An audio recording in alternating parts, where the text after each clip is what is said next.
So right now, I don't know if you are working in the thumbnail or timeline view, but there's an important distinction between the two. The thumbnails will show you each of your panels here, and they indicate by this grayed box behind them whether or not they're a scene, a connected scene. So I have two panels here that are actually connected as a scene, and whether or not they're individual or connected is important once you start animating your cameras.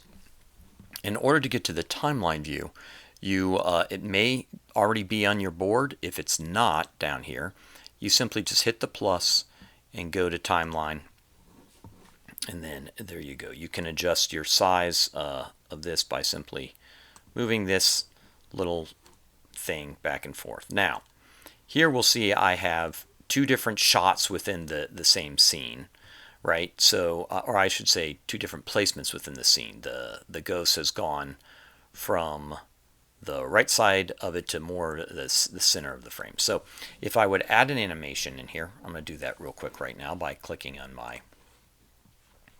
my camera, going to in, and we're going to make this we'll go ahead and make this a pan shot.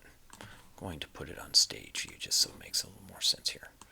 So we'll move this over here, and I'll go ahead and add one in the middle. So that's going to make my blue right over here. Just move that right over here. So now what we're doing, it's simply just moving it from left to right, the shot from left to right.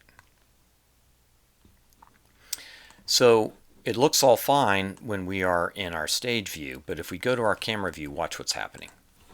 It starts out as a pan, so it goes from left to right, but it just holds, and it makes a jump cut right there. So it's like, I don't want that. So the way you divide that is that you basically have to create a new scene at this point, which is very easy to do. You simply right click over here and say split current scene. So it'll say rename the scene. I'm just going to let it rename itself. And even though it's defaulted to where it is, if I have a keyframe in here, I'm going back to my stage view, and I'm simply just going to move this and zoom this out to where we kind of started from. I think that's a little bit bigger. I think we were a little bit smaller in here. Now you can see right now that you're going to go back to the camera view. You're going to go from a zoom to a close-up to then a new scene. So it's very helpful when you have these split. So whenever a camera motion is engaged, whenever you're doing keyframing for the camera, it's going to go over the whole scene. The way you can create a new scene is by simply saying split current scene. And you know it's a new scene by that little divot piece right in there. So as long as you can kind of keep that straight in your head, it'll make it easier as you're adding your various animations.